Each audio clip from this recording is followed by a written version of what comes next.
লোক বেশি উঠলে লাফাইতে হয় না, উশৃঙ্খলতা করতে হয় না, বিনয়ী হতে হয়, আল্লাহকে স্মরণ করতে হয়। খোদার কসম, তোমাদের নৌকায় লোক বেশি উঠেছে, উশৃঙ্খলতা করছে, বেশি দিন নাই, ডুবে যাবে, ডুবে যাবে, ডুবে যাবে। وَإِذْ أَخَذْنَا مِيثَاقَكُمْ لَا تَسْفِكُونَ دِمَاءَكُمْ وَلَا تُخْرِجُونَ أَنفُسَكُمْ مِنْ دِيَارِكُمْ ثُمَّ أَقْرَرْتُمْ وَأَنْتُمْ تَشْهَدُونَ ثُمَّ أَنْتُمْ هَؤُلَاءِ تَقْتُلُونَ أَنفُسَكُمْ وَتُخْرِجُونَ فَرِيقًا مِنْكُمْ مِنْ دِيَارِهِمْ تظاهرون عليهم بالإثم والعدوان وإن يأتوكم أسارى تفادوهم وهو محرم عليكم إخراجهم أفتؤمنون ببعض الكتاب وتكفرون ببعض فما جزاء من يفعل ذلك منكم إلا خزي في الحياة الدنيا ويوم القيامة يردون إلى أشد العذاب وما الله بغافل عما تعملون أولئك الذين اشتروا الحياة الدنيا بالآخرة فلا يخفف عنهم العذاب ولا هم ينصرون صدق الله العظيم। আজকে আমরা সূরা বাকারার 84, 85 এবং 86 নম্বর আয়াত তেলাওয়াত করেছি। এই আয়াতগুলো অবলম্বনে গত সপ্তাহেও আমরা কিছু কথা রেখেছি। যেহেতু তিনটা আয়াত একটা আরেকটার সাথে যুক্ত, এই জন্য আজকে আবার শুরু থেকে বলছি। আল্লাহ তাআলা বলেন, ওয়াইদ আখাযনা মিসাকাকুম লা তাসফিকুনা দিমাআকুম ওয়ালা তুখরিজুনা আনফুসাকুম মিন দিয়ারিকুম সুম্মা আকরারতুম ওয়া আনতুম তাশহাদুন। যখন আল্লাহ ওয়াদা নিলেন তোমাদের কাছ থেকে, কি ওয়াদা নিলেন? লা তাসফিকুনা দিমাআকুম, তোমরা একে অন্যের রক্ত বয়ে দিবে না। মানে কারো উপরে কেউ চড়াও হয়ে কারো উপরে অত্যাচার করবা না। রক্তক্ষরণ হয়, রক্ত ঝরে, এ পর্যায়ের কোনো পদক্ষেপ গ্রহণ করবা না। এ রক্ত ঝরে এ পর্যায়ের পদক্ষেপ সামগ্রিকভাবে হয়, আবার ব্যক্তিগতভাবে হয়, সামাজিকভাবে হয়। সামগ্রিকভাবে রাষ্ট্রীয়ভাবে ক্ষমতার জন্যে আমরা দেখেছি, ক্ষমতার জন্যে মানুষ মানুষকে মেরে ফেলতেছে, গুলি করছে, চলন্ত গাড়িতে ঘুমন্ত মানুষগুলোর উপরে আগুন লাগিয়ে দিয়েছে, আগুনে দগ্ধ হচ্ছে। এই যে রক্ত বয়ে যাওয়া পর্যায়ের কারো উপরে চড়াও হওয়া, লা তাসফিকুনা দিমাআকুম, তোমরা কারো রক্ত ক্ষরণ করবে না। জাযাকাল্লাহ।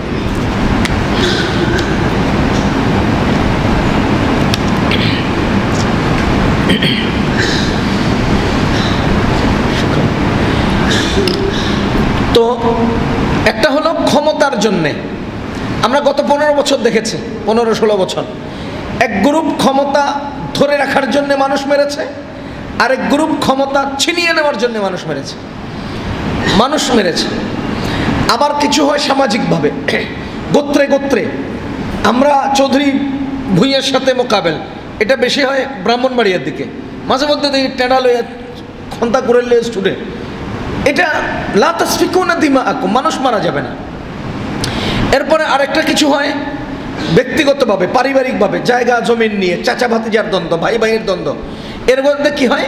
মারামারি হয়ে যায়, একজন একজনের কল্লা ফেলে দিচ্ছে, রক্ত বয়ে দিচ্ছে। এটা করা যাবে না, লা তাসফিকুনা দিমাআকুম। তো আল্লাহ তাআলা কি বলেন? যে আমি তোমাদের কাছ থেকে ওয়াদা নিয়েছি, তোমরা মানুষের রক্ত ঝরাবে না, রক্ত ঝরাবে না। সুবহানাল্লাহ বিহামদি। এক হাদিসের মধ্যে নবীজি সাল্লাল্লাহু আলাইহি ওয়াসাল্লাম বলেন, মান সাল্লা সালাতানা, যারা আমাদের নামাজ আদায় করে, ওয়াস্তাকবালা কিবলাতানা, আমাদের কিবলাকে কিবলা বানায়, ওয়া আকালা যাবিহাতানা, আমাদের জবাইকৃত জন্তুর গোশত খায়। এই 3 গুণের কথা বলেছেন। নামাজ পড়ে, কিবলাকে কিবলা বানায়, আমাদের জবাইকৃত জন্তুর গোশত খায়, তো তাদের জান এবং মালের, তাদের রক্ত, নাম দিয়েছে রক্ত এবং সম্পদের দায়িত্ব আল্লাহর হাতে চলে যায়, এবং তাদের রক্ত ও সম্পদ বিনষ্টের বেলায় তোমরা আল্লাহকে ভয় করো, তাদেরকে ছেড়ে দাও আল্লাহর হাতে। মানে কারো উপরে অন্যায়ভাবে চড়াও হওয়া যাবে না। এদিকে আল্লাহ তাআলা জিহাদের হুকুম করেছেন, ওদিকে আবার নিরাপত্তার নিশ্চয়তা দিচ্ছেন। তাহলে মানুষের উপরে অত্যাচার এমন পর্যায়ের করা যাবে না যে মানুষের রক্ত বয়ে যায়। লা তাসফিকুনা দিমাআকুম, আবার কি ওয়ালা তুখরিজুনা আনফুসাকুম মিন দিয়ারিকুম, তোমরা এক গ্রুপ অন্য গ্রুপকে তাদের ঘর থেকে, এলাকা থেকে, বাড়ি থেকে, দেশ থেকে তাড়িয়ে দিও না। এক গ্রুপ অন্য গ্রুপকে, স্বজনদেরকে, নিকটতম ব্যক্তিদেরকে তাদের জায়গা থেকে উৎখাত করো না।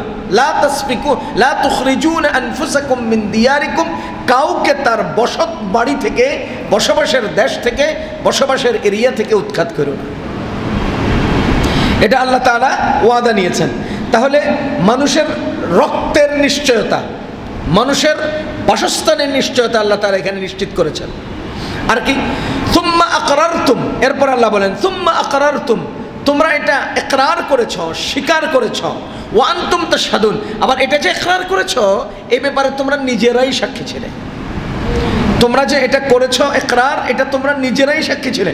দেখেন আমরা অনেক সময় অনেক কাজ করি, অনেক ওয়াদা করি, নিজেরাই সাক্ষী থাকি, কিন্তু পরবর্তীতে তুম্মা আনতুম হাউলাই তাকতুলুনা আনফুসাকুম, এরপরে তোমরা হয়ে গেছো এমন জাতি, এমন এক গোষ্ঠী, তাকতুলুনা আনফুসাকুম, তোমরা একে অন্যকে হত্যা করেছ।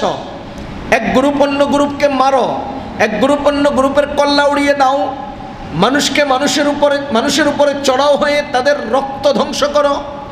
ওয়া তুখরিজুনা ফারিকাম মিনকুম মিন দিয়ারিহিম, এবং তাদেরকে তাদের নিজস্ব বাসস্থান থেকে উৎখাত করো। ওয়া তুখরিজুনা ফারিকাম মিনকুম, তোমাদের মধ্যে এক গ্রুপকে তাদের বাসস্থান থেকে, যেখানে তারা বসবাস করে, তাদের বাসস্থান থেকে উৎখাত করো।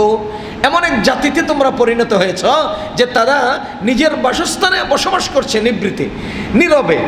আপনি চিন্তা করেন না একবার, নিজের বসবাসের জায়গাটা থেকে যদি কেউ কাউকে উৎখাত করে কেমন লাগে? কত কষ্টের জিনিস, কত কষ্টের। আফসোস, এক নয়, দুই নয়, 1000 2000 নয়, লক্ষ লক্ষ বাড়িঘর ধ্বংস করে দিচ্ছে। লাখ লাখ মানুষের নিজের বাসস্থান থেকে তাদেরকে বহিষ্কার করে উদ্বাস্তু বানিয়ে দিয়েছে। পৃথিবীতে এখন জ্বলন্ত উদাহরণ পৃথিবীর মধ্যে একেবারে ভাসছে। আরাকান, বার্মা, মুসলমান, রোহিঙ্গা মুসলমানদেরকে তাদের বাসস্থান থেকে বের করে দিচ্ছে। ফিলিস্তিন লক্ষ লক্ষ বাড়িঘর ভেঙে চুরমার করে দিচ্ছে। তুখরিজুনা ফারিকাম মিনকুম মিন দিয়ারিহিম, মানুষকে তাদের ঘর থেকে, বাসস্থান থেকে উৎখাত করছো। তাযাহারুনা আলাইহিম বিল ইসমি ওয়াল উদওয়ান, তোমরা অপরাধ, গুনাহ এবং শত্রুতা বশত এক গ্রুপ অন্য গ্রুপের সহযোগিতা করছো। তাযাহারুনা আলাইহিম বিল ইসমি ওয়াল উদওয়ান, অন্যদেরকে মাইরা তাদের বাড়ি থেকে উৎখাত কইরা তো আরেক গ্রুপের সহযোগিতা তোমরা নিজেরা করছো। যেমন ইসরায়েল ফিলিস্তিনিকে উৎখাত করছে, এর মধ্যে আমেরিকাওয়ালা সহযোগিতা করছে। এদিকে বার্মাওয়ালারা মুসলমানদেরকে উৎখাত করছে, এর মধ্যে হিন্দু ইন্ডিয়া তাদেরকে সহযোগিতা করছে। তাযাহারুনা আলাইহিম বিল ইসমি ওয়াল উদওয়ান, এই সহযোগিতা, এই উৎখাত, এগুলো সবগুলো গুনাহ এবং শত্রুতা, এগুলো শত্রুতা।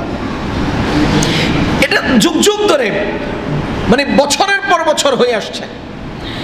তাযাহারুনা আলাইহিম বিল ইসমি ওয়াল উদওয়ান ওয়া ইন ইয়াতুকুম মুসারা তুফাদুহুম ওয়া হুয়া মুহাররামুন আলাইকুম ইখরাজুহুম, যখন তারা তোমাদের সামনে বন্দী হয়ে আসে, তারা তোমাদের সামনে বন্দী হয়ে আসে, প্রকৃতপক্ষে তারা বন্দী হওয়ার কাবেল না, তারা বন্দী হওয়ার মতো না। তারা নিজের বাড়িতে তারা নিজে থাকে, তারা নিজের অবস্থান নিজেরা করে, কিন্তু তোমরা তাদেরকে অন্যায়ভাবে পাকড়াও করে ধরে নিয়ে আসো। আনার পরে কি করো? তুফাদুহুম, তাদের থেকে মুক্তিপণ আদায় করো। ওয়া ইয়াতুকুম মুসারা, তারা যখন বন্দী হয়ে তোমাদের কাছে আসে, তুফাদুহুম, তোমরা তাদের থেকে মুক্তিপণ আদায় করো। ওয়া হুয়া মুহাররামুন আলাইকুম ইখরাজুহুম, অথচ তাদেরকে তাদের বাড়ি থেকে বের করাটাই ছিল তোমাদের অপরাধ। ওয়া হুয়া মুহাররামুন, অথচ এটা ছিল হারাম তোমাদের উপরে। তাদেরকে বের করাটাই তো হারাম ছিল, গ্রেফতার তো পর কি বাত, দূর কি বাত। তাদেরকে তাদের জায়গা থেকে উৎখাত করা তো অপরাধ ছিল তোমাদের, অথচ তোমরা অন্যায় করেছো দুইটা। এক নাম্বার তাদেরকে উৎখাত করেছো, দুই নাম্বার তাদেরকে বন্দী করেছো, তিন নাম্বার ওই বন্দির উপর দিয়ে তোমরা আবার মুক্তিপণ নিয়েছো। এগুলো সব অন্যায়। ওয়া হুয়া মুহাররামুন আলাইকুম ইখরাজুহুম, অথচ তাদেরকে বের করাটাই তোমাদের অন্যায় এবং হারাম ছিল। আফাতুমিনুনা বিবাদিল কিতাবি ওয়া তাকফুরুনা বিবাদ, আল্লাহ জিজ্ঞেস করেন আফাতুমিনুনা বিবাদিল কিতাব, তোমরা কিতাবের কিছু অংশকে বিশ্বাস করো, ওয়া তাকফুরুনা বিবাদ, আবার কিছু অংশকে অবিশ্বাস করছো। আরে কিতাবের যতগুলো বিধান নাজিল করা হয়েছে সমস্ত বিধানই তোমাদের সাথে ওয়াদা নিয়ে আল্লাহ তাআলা নির্ধারণ করেছেন। এখন তোমরা নিজেরা ওয়াদা করেছো, আল্লাহর দেওয়া নির্ধারিত বিধানকে তোমরা বৃদ্ধাঙ্গুলি দেখাচ্ছ, তোমরা ওই হুকুমকে অমান্য করছো, ফলশ্রুতিতে তোমরা কিছু বিষয় মানছো আর কিছু বিষয় অমান্য করছো। আফাতুমিনুনা বিবাদিল কিতাবি, তোমরা কি কিছু বিষয়কে মানো, বিশ্বাস করো, ওয়া তাকফুরুনা বিবাদ, আবার কিছু বিষয়কে অবিশ্বাস করো। যেমন আমরা ওই মিঠা মিঠা হুকুমগুলোকে মানি, কোরআনের মিঠা মিঠা হুকুমগুলোকে বিশ্বাস করি, মানি, আবার আমাদের মাথায় ধরে না, মগজে ধরে না, এমন বিষয়গুলোকে আমরা মানি না। আমাদেরকে আল্লাহ জিজ্ঞেস করতেছেন আফাতুমিনুনা বিবাদিল কিতাব, তোমরা নামাজ আদায়ের বিষয়টাকে মানো, বিশ্বাস করো, ওয়া তাকফুরুনা বিবাদ, আবার পৈতৃক সম্পত্তি বন্টন নীতিকে তোমরা অবিশ্বাস করছো। কি হয়ে গেল? আমরা আল্লাহর দেওয়া নির্ধারিত পৈতৃক সম্পত্তি বন্টন নীতিকে অবিশ্বাস করছি, অথচ কোরবানির নীতিকে বিশ্বাস করছি। আসো দলবদ্ধভাবে গরু কিনি, কোরবানি দেই, এই কি আল্লাহর বন্দেগী, আল্লাহর বন্দেগী। অথচ আল্লাহ বলেছে বাবা মারা গেলে ভাইকে ডবল দাও, বোনকে আধা দাও। না না না না না, এটা মানতে পারি, এটা কেমন, এটা আমার বুঝে ধরে না। তোমার বুঝে না ধরলেই তুমি অবিশ্বাস করবা, তোমার পছন্দ হইলেই তুমি বিশ্বাস করবা। আফাতুমিনুনা বিবাদিল কিতাব ওয়া তাকফুরুনা বিবাদ, যেটা পছন্দের এটা মানি, যেটা পছন্দের না সেটা মানি না। আল্লাহ বলেন যারা ইন্নামা জাযাউল্লাযীনা ইউহারিবুনাল্লাহা ওয়া রাসূলাহু ওয়া ইয়াসআউনা ফিল আরদি ফাসাদা আন ইউকাত্তালু আও ইউসাল্লাবু আও তুকাত্তাআ আইদিহিম ওয়া আরজুলুহুম মিন খিলাফিন, যারা দুনিয়াতে ফাসাদ তৈরি করতে চায়, দুনিয়াকে উশৃঙ্খল করতে চায়, ফিতনা ফাসাদ দিয়ে পুরো দুনিয়াটাকে অস্থিতিশীল পরিস্থিতি তৈরি করতে চায়, তাদেরকে কি করো? তাদেরকে কতল করো, তাদেরকে শুলিতে চড়াও, তাদের ডাইন হাত আর বাম হাত কেটে ছেড়ে দাও, অথবা অনন্তকালের জন্য তাদেরকে জেলখানায় পুঁতে রাখো।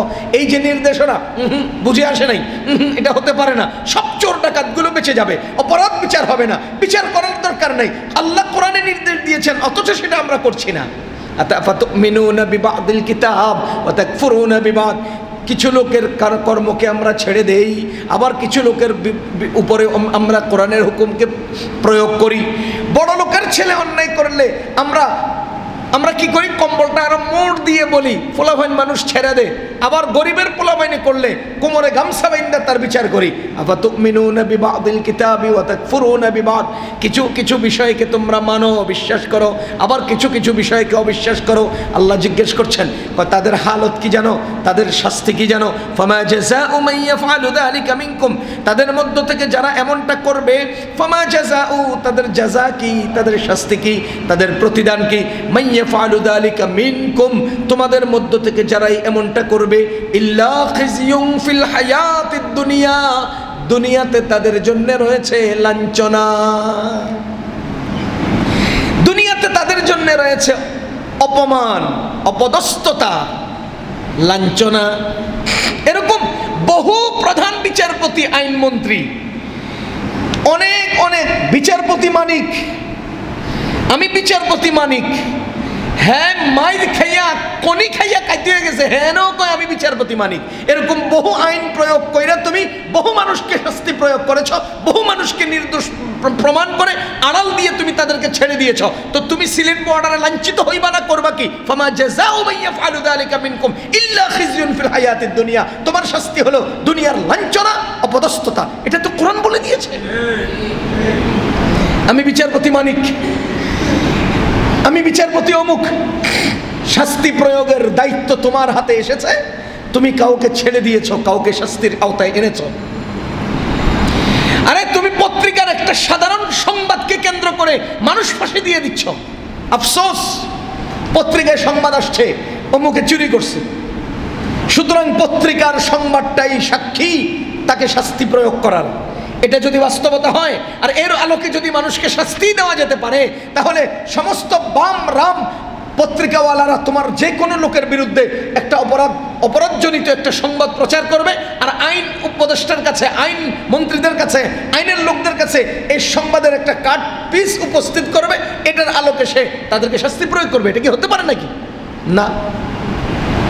আমার আপন ছোট ভাই সৌদি আরবের রিয়াদে থাকে, গত দুদিন আগে গল্পে গল্পে আলোচনা করতেছিল যে এরা ৫-৭টা পোলাপাইন, সৌদির ছেলেরা ৫-৭টা পোলাপাইন কি নিয়ে জানি কথা বলতেছে। কথাবার্তা বলতে বলতে এক পর্যায়ে কি হলো, কথা কাটাকাটি হলো। আমার ছোট ভাই ফোরকান, তার দোকানের সামনে এই ঘটনা। কথা কাটাকাটির মধ্যে একটা দৌড় দিয়ে বাসায় গেল, ওখান থেকে গান নিয়ে আসলো, আইনে জাল লগে একটু ঠাস ঠাস করে ২-৩টা মাইরে জায়গা মেরে এলো, মানে গুলি করে দিল, মেরে ফেললো। এরপরে পুলিশ আসলো, আইসা সবটিকে গ্রেফতার করলো, সবটিকে ধরে নিল, নিয়ে জেলখানায় নিয়ে, থানায় নিয়ে তদন্ত করলো। তদন্তে যে অপরাধী তাকে রেখে বাকিদেরকে সসম্মানে ছেড়ে দিল। যে অপরাধী, যে গান চালিয়েছে তাকে রেখে বাকিদেরকে সসম্মানে ছেড়ে দিল। এবার আপনি বলেন, অপরাধী শনাক্ত করে অপরাধীকেই গ্রেফতার করা, অপরাধীর উপর দিয়েই যাবতীয় শাস্তির ব্যবস্থাপনা প্রয়োগ করা, এটাই তো কোরআনের নির্দেশ, এটাই তো হওয়া চাই। অথচ বাংলাদেশে কি করে? বাংলাদেশে ব্যঙ্গে পাত দিছে সেই মিরপুরে অজ্ঞাতনামায় ১,০০০ আসামি করে যাত্রাবাড়িতে। কি আজীব কথা! অজ্ঞাতনামা আবার কি হয়? এটা আবার কি? অজ্ঞাতনামায় মামলা কিভাবে হয়? অজ্ঞাতনামা কি রে কয়? অপরাধ কে করলো? যে অপরাধ করলো সে তো ইন্ডিয়া পালিয়ে গেছে, এরপরে অজ্ঞাতনামায় হাজার হাজার মানুষকে গ্রেফতার করছে। আমি হতে পারি, আপনিও হতে পারেন, এরপরে নিয়ে বাঁশডালা দিব, এখান থেকে আমার গ্রেফতার করছে, আমার 14 গোষ্ঠী উদ্ধার করব, আমার পেছনের ইতিহাসগুলো সামনে আনবে, আমি ভালো কি করেছি এগুলো নয়, আমার মন্দগুলো সব সামনে এনে মানুষের কাছে আমাকে হেনস্থা করবে, অপদস্থ করবে, আর পিছন দিয়ে আমার আত্মীয় স্বজনের উপরে চাপ প্রয়োগ করবে, আড়ালে বান্ডিল বান্ডিল টাকা খরচ করবে, লম্বা টাইম আমি জেল খাটবো, আমার ইজ্জতও যাবে, আমার সম্পদও যাবে, আমার আত্মীয় স্বজন পেরেশান হবে।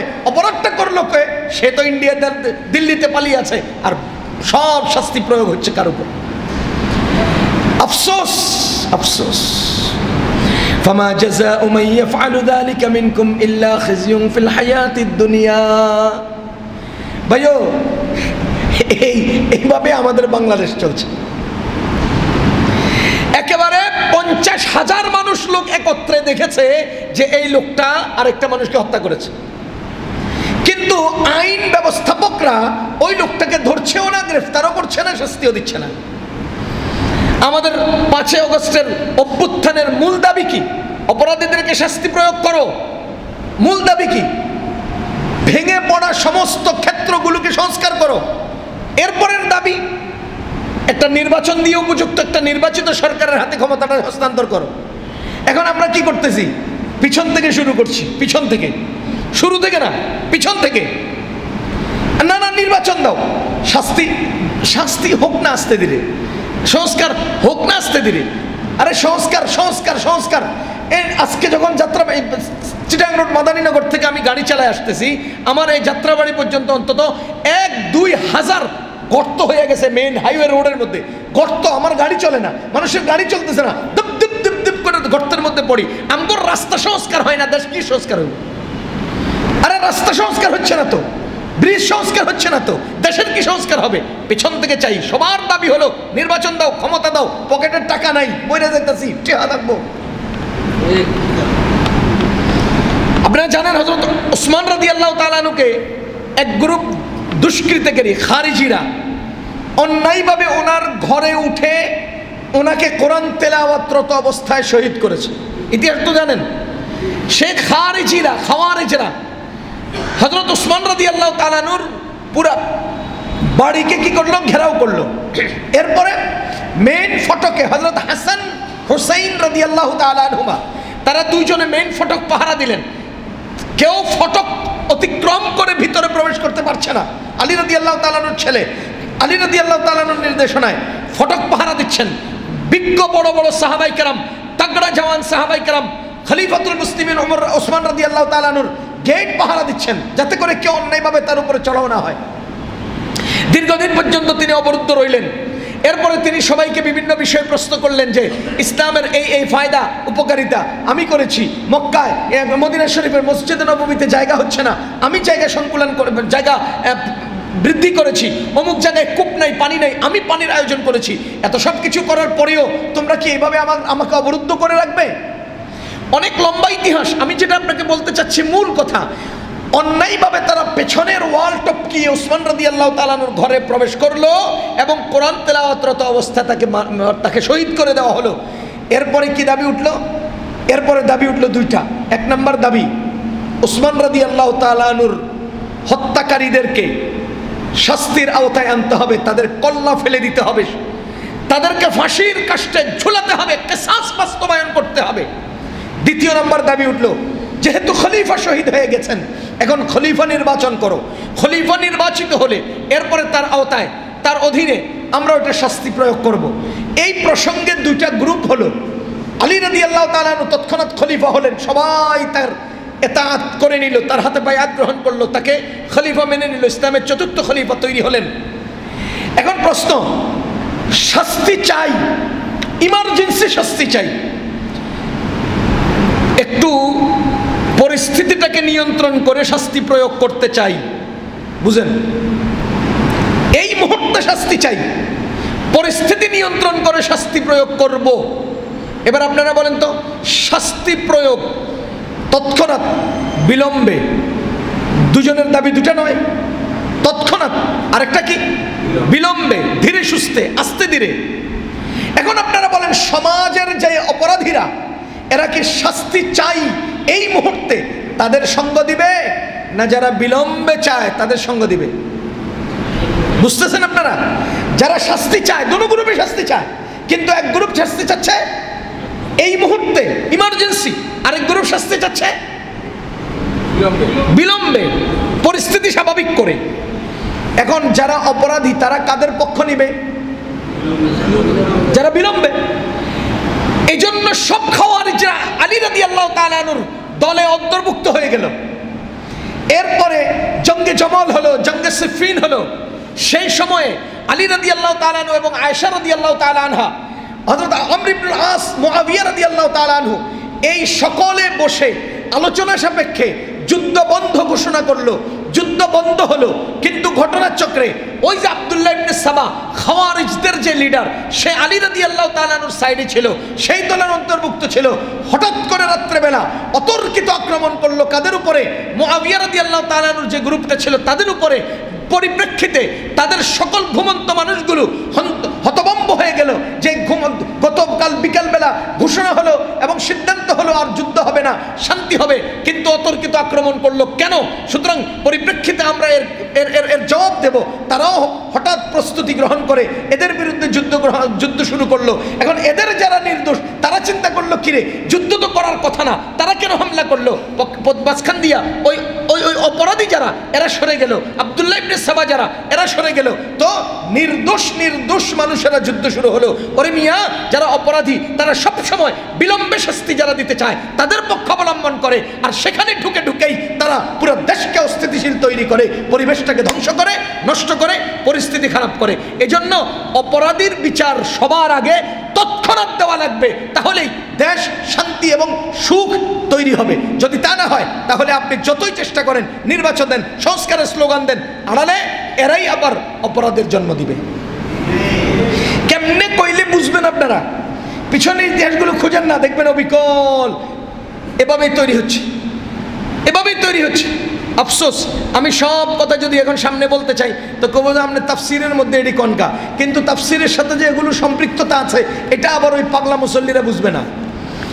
ওই মাথা মোটা মুসল্লিগণ বুঝবেন না যে তাফসিরের সাথে এই কথাগুলো সম্পৃক্ত। যদি ১৫০০ বছর আগের তো নাজিলকৃত কোরআন ১৫০০ বছর পরের কিয়ামত পর্যন্তের প্রতিটি চিত্রকে চিত্রায়িত করতে না পারে, তো এটা কোরআন কেন হবে? প্রতিটি চিত্রের সাথে যদি এটা সম্পৃক্ততা না পাওয়া যায়, তাহলে এটা কোরআন কেন হবে? এটা সব সমস্যার সমাধান কিভাবে দিবে?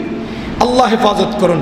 ওয়া আইয়াতুকুম উসারা তুফাদুহুম ওয়া হুয়া মুহাররামুন আলাইকুম ইখরাজুহুম আফাতুমিনুনা বিবা'দিল কিতাবি ওয়া তাকফুরুনা বিবা'দ ফামা জাযাউ মান ইয়াফআলু যালিকা মিনকুম ইল্লা খিজয়ুন ফিল হায়াতিদ দুনিয়া।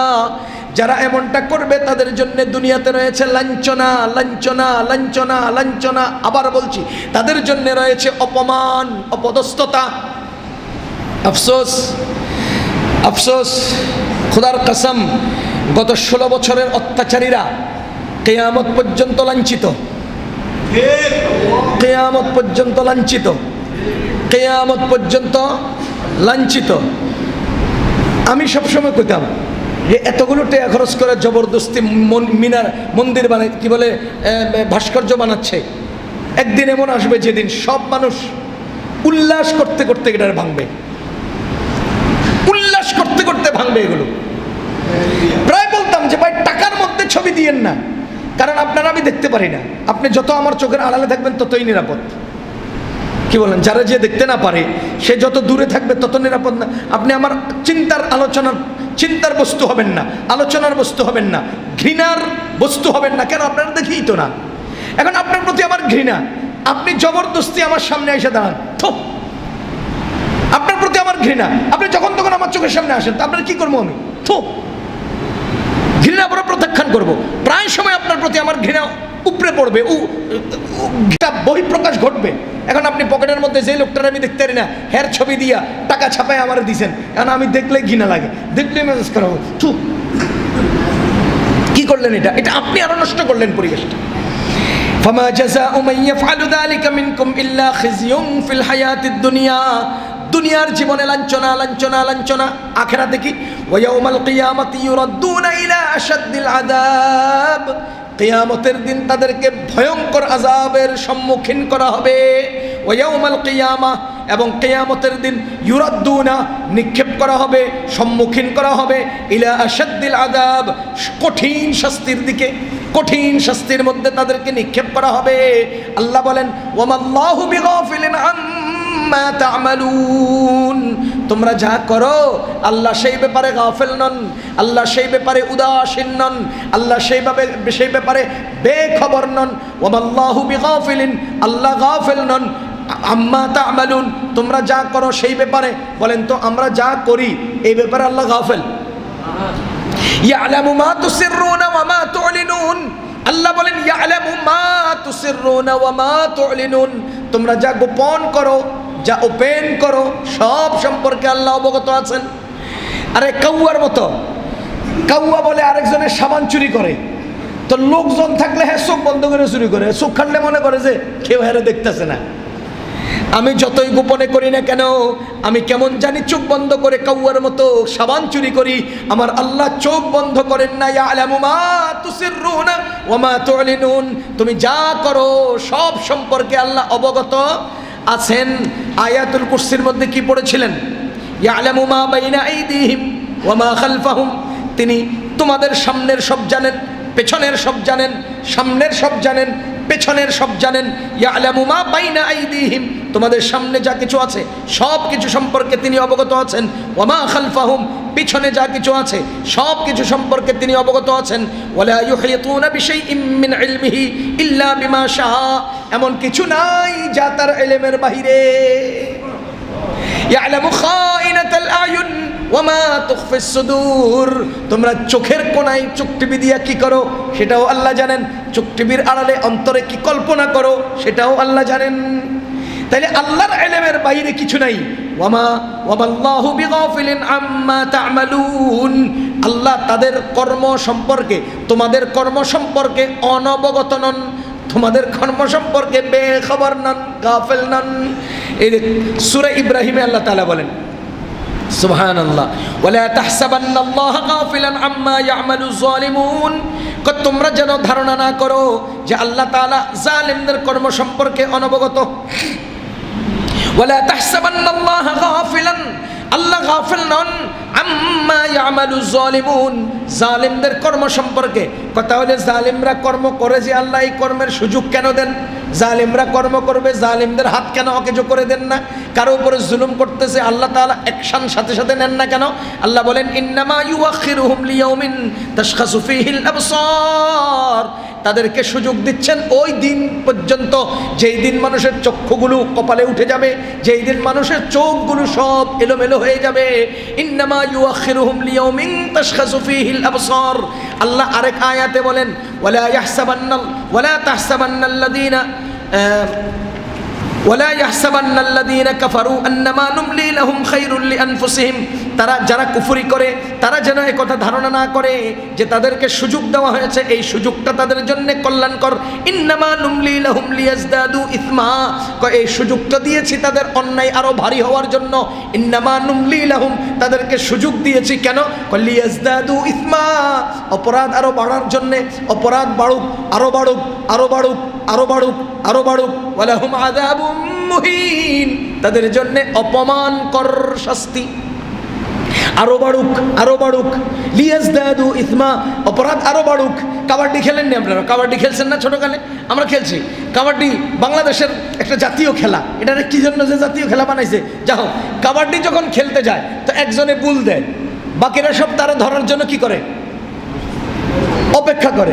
তো এই দিক থেকে যখন বুল দেয় তখন এই পাশের লোকগুলো সামনে থাকে না পিছনে যায়, আর এই পাশের লোকগুলো সামনে আগে আসে।